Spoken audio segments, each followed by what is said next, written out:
ചെമ്പനീർ പൂവ് സീരിയലിന്റെ latest episode review ആണ് പറയുന്നത്. അങ്ങനെ ശരത് പോലീസ് സ്റ്റേഷനിൽ ഹാജരാവാതെ ലക്ഷ്മിയമ്മയെ ഒരിക്കലും അവിടെ നിന്നും വിടില്ല എന്ന് പറയാണ് പോലീസ്. ലക്ഷ്മിയമ്മയെ നേരെ പോലീസ് സ്റ്റേഷനിലേക്ക് കയറ്റിക്കൊണ്ടുപോയി. ഈ വിവരം അറിഞ്ഞ് സച്ചിയും രേവതിയും കൂടി നേരെ പോലീസ് സ്റ്റേഷനിലേക്ക് ഓടിപ്പാഞ്ഞു വരികയാണ്. അവിടെയാണെങ്കിൽ ദേവു ആകെ പേടിച്ചിങ്ങനെ നിലവിളിക്കുന്നുണ്ട്. 3 പേരും കൂടി സ്റ്റേഷന്റെ അകത്തേക്ക് ചെന്ന് അമ്മയെ കണ്ടു. ലക്ഷ്മിയമ്മയാണെങ്കിൽ ആകെ തകർന്നുകൊണ്ട് തന്നെ പറയുന്നുണ്ട്, ആ ശരത്തിനെ പ്രസവിച്ചതിന്റെ പേരിൽ ഞാൻ ഇനി എന്തൊക്കെ അനുഭവിക്കേണ്ടി വരുന്നത്. ആദ്യം നിങ്ങളുടെ അച്ഛനെ സ്റ്റേഷനിൽ കയറ്റി അദ്ദേഹത്തെ കൊന്നു. ആ അവസ്ഥ തന്നെയായിരിക്കും ഇനി എനിക്ക് വരാൻ പോകുന്നത് എന്നൊക്കെ പറഞ്ഞ ലക്ഷ്മിയമ്മ അങ്ങനെ പൊട്ടിക്കരയാണ്. അന്നേരം സച്ചി അമ്മയെ ആശ്വസിപ്പിക്കുന്നുണ്ട്. അമ്മയെ ഇങ്ങനെയൊന്നും ആവശ്യമില്ലാത്തതൊന്നും പറയല്ലേ, ഞാൻ പോലീസിനോട് ഒന്ന് സംസാരിക്കട്ടെ എന്ന് പറഞ്ഞ് സച്ചി നേരെ സാറിന്റെ ക്യാബിനിലേക്ക് ചെന്നു. സാർ, എന്തിന്റെ പേരില എന്റെ അമ്മ ഇവിടെ പോലീസ് സ്റ്റേഷനിൽ കൊണ്ടുവന്നിരിക്കുന്നത് എന്ന് ചോദിക്കുമ്പോൾ അവർ പറയുന്നത് കള്ളനെ കിട്ടിയില്ലെങ്കിൽ കള്ളന്റെ ആളുകളെ തന്നെ പിടിക്കുമെന്നാണ്. ഇവർ ഇവിടെ ഇരുന്ന് കഴിഞ്ഞാൽ ശരത്ത് തനിയെ വന്നോളുമെന്നാണ് പറയുന്നത്. സച്ചി പറഞ്ഞത്, സർ, അവൻ തെറ്റൊന്നും ചെയ്തില്ല എന്ന കാര്യം ഞാൻ പറഞ്ഞതല്ലേ. പക്ഷേ സച്ചിയുടെ വാക്കൊന്നും തന്നെ കേൾക്കാൻ പോലീസുകാർ തയ്യാറാവുന്നില്ല. എടോ, തന്റെ അമ്മ തന്നെയാണല്ലോടെ പരാതി തന്നത് എന്ന് ചോദിക്കുമ്പോൾ അതൊരു കുടുംബ വഴക്കിന്റെ പേരിലുണ്ടായ പ്രശ്നമാണെന്ന് സച്ചി പറഞ്ഞു. പക്ഷേ അവർക്കത് കുടുംബ വഴക്കല്ല, പ്രഷർ കൂടുതലാണെന്നും ശരത്ത് വരുന്നത് വരെ ഇവിടെ ഇരിക്കട്ടെ എന്നും പോലീസ് കടുപ്പിച്ചു പറയാണ്. തെറ്റ് ചെയ്യാത്ത ഒരാളെ ഇങ്ങനെ സ്റ്റേഷനിൽ കൊണ്ടുവരുന്നത് ശരിയല്ലല്ലോ എന്ന് സച്ചി ചോദിക്കുമ്പോൾ പോലീസുകാർക്ക് അങ്ങ് ദേഷ്യം വരും. താൻ എന്താടോ എന്നെ നിയമം പഠിപ്പിക്കാണോ? താൻ അവനെ എവിടെയാ ഒളിപ്പിച്ചു വെച്ചിരിക്കുന്നത് എന്നൊക്കെ എനിക്കറിയാം. കോൺസ്റ്റബിൾ വീട്ടിലേക്ക് വന്നപ്പോൾ ഓരോന്നും പറഞ്ഞു കൊടുത്തിനെ വിരട്ടിയിട്ട് രഹസ്യമായി എന്തൊക്കെയോ മാറ്റിയിരിക്കുകയല്ലേ. ഇങ്ങനൊരു കളി ഒരുപാട് കണ്ടിട്ടുള്ളതാ. അവൻ ഇങ്ങനെ മാറി നിൽക്കുന്നിടത്തോളം കാലം തനിക്കും പ്രശ്നം വരും എന്നൊക്കെ പറഞ്ഞു കൊടുത്തിനെ പോലീസ് സച്ചിയോട് ദേഷ്യപ്പെട്ടു. അപ്പോ രേവതി അപേക്ഷിക്കുന്നുണ്ട്, സർ, എന്റെ അമ്മ ഒരു പാവമാണ്, ഒന്നും അറിയാൻ പാടില്ലാത്ത ആ അമ്മയെ നിങ്ങൾ വിട്ടയക്കണമെന്നൊക്കെ പറയും. അന്നേരം പോലീസ് പറയുന്നത്, മോളെ, ഇവിടെ ജെൻസ് ലേഡീസ് എന്ന വ്യത്യാസമൊന്നുമില്ല. നിങ്ങളൊക്കെ പ്രതിയുടെ കുടുംബമാണ്. മര്യാദക്ക് ശരത്തിനോട് ഇങ്ങോട്ടേക്ക് വരാൻ പറ, അല്ലെങ്കിൽ അവൻ എവിടെയാണെന്ന് പറ, ഞങ്ങൾ പോയിട്ട് പിടിച്ചോളാം. അതല്ല എങ്കിൽ മോഷണത്തിന് അമ്മയും പങ്കുണ്ട് എന്ന് FIR എഴുതിയിട്ട് അങ്ങ് രജിസ്റ്റർ ചെയ്യുമെന്ന് പറയും. അങ്ങനെ പോലീസ് ഓരോന്നും പേടിപ്പിക്കുകയാണ്. അയ്യോ സാറേ, അങ്ങനെയൊന്നും ചെയ്യല്ലേ, ഞങ്ങൾ പാവങ്ങളാണെന്നൊക്കെ പറഞ്ഞ് രേവും ദേവതയും കൂടി കരയുന്നുണ്ട്.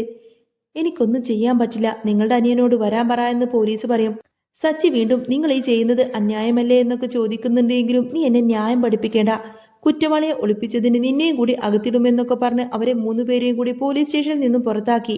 അങ്ങനെ അവർ പുറത്തിറങ്ങിയപ്പോൾ കോൺസ്റ്റബിൾ സച്ചിയോട് പറയുന്നുണ്ട്, നിങ്ങൾ ഇവിടെ ഇങ്ങനെ കരഞ്ഞിട്ട് കാര്യമൊന്നുമില്ല. എനിക്കറിയാവുന്ന ഒരു അഡ്വക്കേറ്റ് ഉണ്ട്, പുള്ളിയെ കണ്ടോളൂ. കേസ് കോടതിയിലെത്താതെ പുള്ളി നോക്കിക്കോളാം. അത്ര പവർഫുള്ളാണ് പുള്ളി എന്നൊക്കെ പറഞ്ഞു കൊടുത്ത് നമ്പർ കൊടുക്കും. അന്നേരം മെയിൻ പോലീസ് പുറത്തേക്ക് വന്ന് നിങ്ങൾ ഇതുവരെ പോയില്ലേ എന്നൊക്കെ ചോദിച്ച് അവരോട് ചീത്ത പറയാണ്. സച്ചി വീണ്ടും അപേക്ഷിക്കുന്നുണ്ട്, സർ, പ്ലീസ് അമ്മയൊന്ന് വെറുതെ വിട്, അമ്മ ഒരു പാവാണ്, വീട്ടിൽ ഈ ഒരു പെൺകൊച്ചു ഒറ്റക്കാണ്, പ്ലീസ് സർ എന്നൊക്കെ ചോദിക്കും. ശരത് എവിടെയാണെന്ന് സത്യമായിട്ടും എനിക്കറിയില്ല എന്ന് സച്ചി പറയുമ്പോഴും രേവതിയും ദേവും ചേർന്നുകൊണ്ട് തന്നെ കാല് പിടിക്കുന്നുണ്ട്. മരുന്നൊക്കെ കഴിക്കാനുള്ളതാണ് അമ്മക്ക്, അമ്മയെ വിടണമെന്നൊക്കെ പറയുന്നുണ്ട്. അങ്ങനെ ഇവരെല്ലാവരും അമ്മക്ക് ഒട്ടും വയ്യ എന്നൊക്കെ പറഞ്ഞുകൊണ്ട് തന്നെ കരഞ്ഞുകൊണ്ട് കാല് പിടിക്കുന്ന സമയത്തിന്റെ പോലീസിന്റെ മനസ്സൊന്ന് അല്പം അയഞ്ഞതുപോലെയാവും. പോലീസ് പറയുന്നത്, നിങ്ങൾ ഈ കേസിന്റെ കാര്യഗൗരവം നിങ്ങൾക്കറിയാത്തത് കൊണ്ടാണ്. നിങ്ങൾ ഇതിന്റെ സത്യാവസ്ഥ ഒന്ന് മനസ്സിലാക്ക്. ഇതങ്ങനെ ഒരു സാധാരണ കേസൊന്നുമല്ല. സോഷ്യൽ മീഡിയയിലൂടെ വൈറലായ വീഡിയോയുടെ പുറത്തുള്ള കേസാണ്. അത്രയും പ്രഷർ എനിക്കുണ്ട്. എങ്കിലും നിങ്ങളുടെ കരച്ചിൽ കണ്ട് ഒരു ദിവസം മാത്രം നിങ്ങൾക്ക് സമയം തരാം. അതിനുള്ളിൽ നിങ്ങളിവിടെ ശരത്തിനെ ഹാജരാക്കണം, അല്ലെങ്കിൽ കേസ് ഇവരുടെ പേരിലായിരിക്കും എന്നൊക്കെ പറഞ്ഞ് ലക്ഷ്മിയമ്മ അവിടെ നിന്ന് അങ്ങ് വിടുകയാണ് പോലീസ്. ലക്ഷ്മിയമ്മ ആണെങ്കിൽ ആകെ തളർന്നുകൊണ്ട് തന്നെ പറയുന്നുണ്ട്, എന്റെ മക്കളെ, ആ ശരത്തിനെ ഇവിടേക്ക് എത്തിക്ക്. തെറ്റ് ചെയ്തത് അവനല്ലേ, ശിക്ഷ അവൻ തന്നെ അനുഭവിക്കട്ടെ എന്ന് പറയും. അമ്മേ, അതിനാണോ ഞങ്ങൾ ഇത്ര കഷ്ടപ്പെടുന്നത്? ദേവു, നീ അമ്മയെ കൂട്ടിയിട്ട് വീട്ടിലേക്ക് പോയിക്കോ. ശരത്തിനൊന്നും സംഭവിക്കില്ല, ഞാൻ എന്താ വേണ്ടതെന്ന് വെച്ചാൽ ചെയ്തോളാം എന്നൊക്കെ പറഞ്ഞ് സച്ചി അവിടെ നിന്ന് പോവും. എന്നിട്ട് അഡ്വക്കേറ്റിനെ കാണാൻ വേണ്ടി രേവതിയെ കൂട്ടിയിട്ട് സച്ചി നേരെ അഡ്വക്കേറ്റിന്റെ അടുത്തേക്ക് പോവാണ്. പിന്നീട് കാണിക്കുന്നത് ആന്റണിയുടെ ഓഫീസിൽ ശ്രുതിയും മീരയും വന്നിരിക്കുന്നുണ്ട്. ഈ ആന്റണി എന്തിനാ നമ്മളെ വിളിപ്പിച്ചത്? വീഡിയോ കൊടുത്തും നവീനെ പാക്ക് ചെയ്തതും എല്ലാ കാര്യങ്ങളൊക്കെ തീർന്നതല്ലേ എന്ന് മീര ചോദിക്കുമ്പോൾ എന്റെ ജീവിതം എങ്ങോട്ടേക്കാണെന്ന് എനിക്ക് പോലും അറിയില്ല എന്ന് സങ്കടം പറയാണ് ശ്രുതി. അങ്ങനെ അവർ അകത്തേക്ക് ചെന്ന് ചോദിക്കുമ്പോൾ ആന്റണി ഒരു പ്രശ്നമുണ്ട് എന്ന് പറഞ്ഞ് അവരെ കൂട്ടിയിട്ട് നേരെ നവീനെ പൂട്ടിയിട്ട മുറിയിലേക്ക് പോയി. അവിടെ നവീനാണെങ്കിൽ അത്യാസന്ന നിലയിൽ തല്ലി ചതച്ച അവസ്ഥയിൽ ഓക്സിജൻ മാസ്ക് പോലും വെച്ചുകൊണ്ട് ഇങ്ങനെ കിടക്കാണ്. ഇത് കണ്ട് ശ്രുതിയും മീരയും അങ്ങ് ഞെട്ടിപ്പോയി. ഇവനത് എന്തു പറ്റിയെന്ന് ശ്രുതി ചോദിക്കുമ്പോൾ 4 ദിവസം ഇവനെവിടെ പൂട്ടിയിട്ടിട്ട് തല്ലി ചതച്ച് ബോംബെയിലേക്ക് വിടാനിരിക്കുമായിരുന്നു. പക്ഷേ അതിനിടയിൽ ഇത് സംഭവിച്ചുവെന്ന് ആന്റണി പറയും. എന്താ, തട്ടിപ്പോയോ എന്ന് മീര ചോദിക്കുമ്പോൾ ഇല്ല, ജീവനുണ്ട്, പക്ഷേ ഗുണ്ടകൾ ഇടിച്ച ആഘാതത്തിൽ അവൻ നെഞ്ചും പൊത്തി വീണു, ഇനി എഴുന്നേൽക്കാൻ പറ്റില്ല എന്ന് പറയാണ് ആന്റണി. ഒരു നഴ്സിനെ കാട്ടിയപ്പോൾ പറഞ്ഞത് ഹോസ്പിറ്റലിൽ കൊണ്ടുപോയില്ലെങ്കിൽ ഒരാഴ്ചക്കപ്പുറം ജീവിക്കില്ല എന്നാണ്. എന്നാ ഹോസ്പിറ്റലിലേക്ക് കൊണ്ടുപോയിക്കൂടെ എന്ന് മീര ചോദിച്ചപ്പോൾ അത് പോലീസ് കേസാവില്ലേ എന്ന് ആന്റണി ചോദിച്ചു. തല്ലി ചതച്ചതെല്ലാം ആന്റണിയല്ലേ, പിന്നെ ഞങ്ങളോട് എന്തിനായി പറയുന്നത് എന്ന് ശ്രുതി ചോദിച്ചപ്പോൾ അവൻ ആരോഗ്യവാനല്ലായിരുന്നു എന്ന് ആന്റണി തിരിച്ചടിച്ചു. എന്നിട്ട് ചോദിക്കുന്നുണ്ട്, ഇവന്റെ കാര്യം കഴിഞ്ഞതല്ലേ, ആരെങ്കിലും പരാതിപ്പെട്ട പോലീസ് എന്റെ ഗുണ്ടകളെ പൊക്കും, അപ്പോ ഞാൻ ശ്രുതിയുടെ പേരങ്ങ് പറയുമെന്ന് ആന്റണി ഭീഷണിപ്പെടുത്തി. തല്ലി ചതക്കാനൊന്നും ഞാൻ പറഞ്ഞില്ലല്ലോ എന്ന് ശ്രുതി ദേഷ്യപ്പെട്ട് ചോദിക്കുമ്പോൾ വേറെ നിവൃത്തിയില്ലെങ്കിൽ പിന്നെ നിന്റെ പേര് തന്നെ പറയുമെന്നും നിനക്കായിരിക്കും കൂടുതൽ ശിക്ഷ കിട്ടുമെന്നും ആന്റണി പറയുന്നുണ്ട്. പേടിച്ചു വിറച്ചുകൊണ്ട് തന്നെ നിൽക്കുന്ന ശ്രുതിയോട് ആന്റണി പറയും, ദൂരെയുള്ള ഒരു ഡോക്ടർ ആയുർവേദ ചികിത്സയിലൂടെ ഇവനെ രക്ഷപ്പെടുത്തി തരും, അങ്ങോട്ടേക്ക് വിടാമെന്ന് പറയും. അതിനു വേണ്ടിയിട്ട് 2 ലക്ഷം രൂപ ചെലവാവുമെന്നും പറയാണ്. അത് കേട്ടപ്പോൾ ശ്രുതി ആകെ പകച്ചുപോയി. 2 ലക്ഷം രൂപയായിരിക്കട്ടെ ശ്രുതിയോട് ആന്റണി ആവശ്യപ്പെടുന്നത്. ആന്റണിയുടെ കയ്യിൽ പണമില്ലേ എന്ന് മീര ചോദിക്കുമ്പോൾ ഞാൻ എന്തിന് ഇവന് വേണ്ടിയിട്ട് പണം ചെലവാക്കണമെന്നാണ് ആന്റണി തിരിച്ചു ചോദിക്കുന്നത്. 2 ലക്ഷം രൂപ തന്നില്ല എങ്കിൽ ശ്രുതി ജയിലിലേക്ക് പോവേണ്ടി വരുമെന്ന് ആന്റണി പറഞ്ഞു വിരട്ടുമ്പോൾ ശ്രുതി അവസാനം ഗതി കെട്ടുകൊണ്ട് തന്നെ അത് സമ്മതിച്ചു. എങ്ങനെയെങ്കിലും പൈസ ഒപ്പിക്കാം, പക്ഷേ അതുവരെ നവീനെ നോക്കിക്കോണം എന്ന് പറഞ്ഞുകൊണ്ടതിന് ശ്രുതി പോവാൻ നോക്കുകയാണ്. ശ്രുതിയും മീരയും ആന്റണിയുടെ വീട്ടിൽ നിന്ന് പോയ ഉടനെ തന്നെ ആന്റണി മുറിയിൽ കയറിയിട്ട് മാസ്ക് മാറ്റി. അന്നേരം നവീൻ അവിടെ നിന്നങ്ങ് ചാടി എഴുന്നേറ്റിരിക്കുകയാണ്. അത് ആന്റണിയും നവീനും കൂടി ഒത്തുചേർന്നുള്ള ഒരു കളിയായിരിക്കും. അവർ പോയോ എന്ന് നവീന് ചോദിക്കുമ്പോൾ പോയി, കാശ് തരാമെന്ന് പറഞ്ഞിട്ടുണ്ട് എന്ന് ആന്റണി പറയും.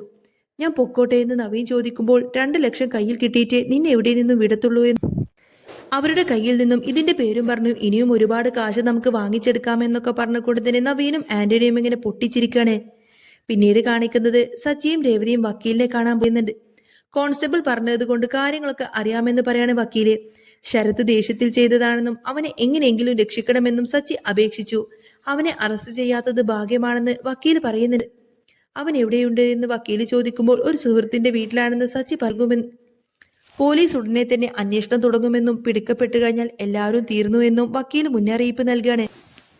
ശരത്തിന്റെ പരീക്ഷ ഉടനെ തന്നെ വരുവാണെന്നും അവന്റെ ഭാവി തകരുമെന്നും രേവതി പറഞ്ഞ് സങ്കടപ്പെട്ടു. ഇൻസ്പെക്ടറോട് സംസാരിക്കാമെന്നും കുറച്ച് പൈസ ചെലവാകുമെന്നും വക്കീല് പറയുന്നുണ്ട്. പണം ചെലവാവാതെ ഈ ഒരു കേസ് തീരണമെങ്കിൽ പരാതി കൊടുത്ത ചന്ദ്രമതി അമ്മ തന്നെ ആ ഒരു കേസ് പിൻവലിക്കണമെന്നും വക്കീൽ അവരോട് നിർദ്ദേശിച്ചു. സച്ചി ഉടനെ തന്നെ പറയുന്നുണ്ട് അതൊരിക്കലും നടക്കില്ല എന്ന്. വീണ്ടും ശ്രമിച്ചു നോക്കാൻ വക്കീല് പറയുന്ന സമയത്ത് തന്നെ അമ്മ പിൻവലിക്കില്ല എന്ന് രേവതിയോട് സച്ചി പറയും. അച്ഛനോട് പറഞ്ഞു നോക്കാമെന്ന് പറഞ്ഞുകൊണ്ട് തന്നെ സച്ചി അവളെ സമാധാനിപ്പിച്ചു. അച്ഛനോട് പറഞ്ഞിട്ട് അമ്മയെ കൊണ്ട് ഈ ഒരു കേസ് എങ്ങനെയെങ്കിലും പിൻവലിപ്പിക്കാമെന്നൊക്കെ പറയട്ടെ സച്ചി. അങ്ങനെ സച്ചിയും രേവതിയും നേരെ തിരികെ വീട്ടിലേക്ക് എത്തുമ്പോൾ കാണുന്നത് ഉമ്മർത്ത് തലയിൽ കൈവച്ചിരിക്കുന്ന അച്ഛനെയാണ്. വക്കീല് പറഞ്ഞ കാര്യമെല്ലാം തന്നെ രവീന്ദ്രനോട് അവതരിപ്പിക്കാണ് സച്ചി. അച്ഛ, അമ്മ കൊടുത്ത ആ ഒരു കേസ് പിൻവലിച്ചാൽ മതി, ബാക്കിയൊക്കെ ഞാൻ നോക്കിക്കോളാം, അല്ലെങ്കിൽ ശരത്തിന്റെ ഭാവി തന്നെ തീർന്നു പോവും. പക്ഷേ രവീന്ദ്രൻ നിസ്സഹായനായിരുന്നു. ഇവരുടെ സംസാരം കേട്ടുകൊണ്ട് തന്നെ ചന്ദ്രമതി അകത്തു നിന്നും ഇറങ്ങി വന്നു. കണ്ണ് വീർത്തു തടിച്ചിട്ടുണ്ട്. ഒരിക്കലുമില്ല, അവൻ ചെയ്തതിന് ശിക്ഷ അവനും അവന്റെ വീട്ടുകാരെല്ലാവരും കള്ളന്മാരാണ്, അതുകൊണ്ട് അവർക്ക് ശിക്ഷ കിട്ടുക തന്നെ ചെയ്യണമെന്നിങ്ങനെ ചന്ദ്രമതി കടുപ്പിച്ച് പറയുന്ന സമയത്ത് തന്നെ ചന്ദ്രമതിയുടെ വാശിക്ക് മുന്നിൽ സച്ചി അങ്ങ് തളർന്നുപോയി. ഇതേ സമയത്ത് തന്നെ ശ്രുതിയാണെങ്കിൽ 2 ലക്ഷം രൂപ ഒപ്പിക്കാനുള്ള നെട്ടോട്ടത്തിലായിരുന്നു. തന്റെ സ്വർണ്ണമാല പണയം വെച്ച് കിട്ടിയ പണവുമായി അവൾ നേരെ ആന്റണിയുടെ അടുത്തേക്ക് ചെന്നു. ഇതാ പണം, ഇനി എനിക്കൊരു പ്രശ്നവും ഉണ്ടാവരുത്, ശ്രുതി കിതച്ചുകൊണ്ട് പറഞ്ഞു. ആന്റണി ആ പണം വാങ്ങിയിട്ട് കൗശലത്തോടെ അങ്ങ് ചിരിച്ചു. എന്നാൽ ശ്രുതി പോയി കഴിഞ്ഞപ്പോൾ അവൻ നവീനോട് പറയുന്നുണ്ട്, ഇത് വെറും ഒരു തുടക്കം മാത്രമാണ് നവീനെ, അവളുടെ കയ്യിൽ ഇനിയും ഒരുപാടധികം സ്വർണവും പണവും ഒക്കെ ഉണ്ട് എന്ന് എനിക്കറിയാം. നമ്മളൊരു ലോക്കറിൽ നിന്നും പണം മോഷ്ടിച്ചതുപോലെ ഇവളെ ഇനി കുറച്ചു കാലം കൂടി പിഴിയണമെന്നൊക്കെ പറയും. പിന്നീട് കാണിക്കുന്നത് സച്ചി വക്കീലിന്റെ ഉപദേശപ്രകാരം ശരത്തിനെ കാണാൻ വേണ്ടി രഹസ്യമായി തന്നെ മഹേഷിന്റെ വീട്ടിലേക്ക് പോയി. ശരത്ത് ആകെ ഭയന്നു പോയിരുന്നു. സച്ചിയേട്ടാ, ഞാൻ അറിഞ്ഞുകൊണ്ടൊരു തെറ്റും ചെയ്തിട്ടില്ല, ആ ദേഷ്യത്തിന് അങ്ങനെ സംഭവിച്ചു പോയതാണ്. സച്ചി അവനെ ആശ്വസിപ്പിച്ചു. നീ പേടിക്കേണ്ട ശരത്തെ, ഞാൻ ഒരിക്കലും നിന്നെ പോലീസിന് വിട്ടുകൊടുക്കത്തൊന്നുമില്ല. പക്ഷേ കേസ് ഒതുക്കി തീർക്കാൻ വേണ്ടി നമുക്ക് കുറച്ച് പണം വേണ്ടി വരുമെന്നൊക്കെ പറയും. സച്ചിക്കൊരു സംശയം തോന്നി തുടങ്ങി. ശ്രുതിയും ആന്റണിയും തമ്മിലുള്ള ഇടപാടുകളെ കുറിച്ചൊരു സംശയം. അന്ന് രാത്രി സ്റ്റേഷനിൽ ഇൻസ്പെക്ടർ സച്ചിയെ വിളിപ്പിച്ചു. സമയം കഴിഞ്ഞു സച്ചി, നാളെ രാവിലെ തന്നെ ശരത്ത് പോലീസ് സ്റ്റേഷനിൽ ഹാജരായില്ലെങ്കിൽ നിന്റെ അമ്മയുടെ പേര് ഞാൻ പ്രതിപട്ടികയിൽ ചേർക്കും. സച്ചി ആകെ പ്രതിസന്ധിയിലായിരുന്നു. ഒരു വശത്ത് അമ്മയുടെ മാനം, മറുവശത്ത് അനിയന്റെ ഭാവി. അവൻ ഒരു കടുത്ത തീരുമാനമെടുത്തു. നേരെ ആന്റണിയുടെ ഓഫീസിലേക്ക് ചെന്നു. അവിടെ വെച്ച് അവൻ കണ്ട കാഴ്ച ഞെട്ടിക്കുന്നതായിരുന്നു.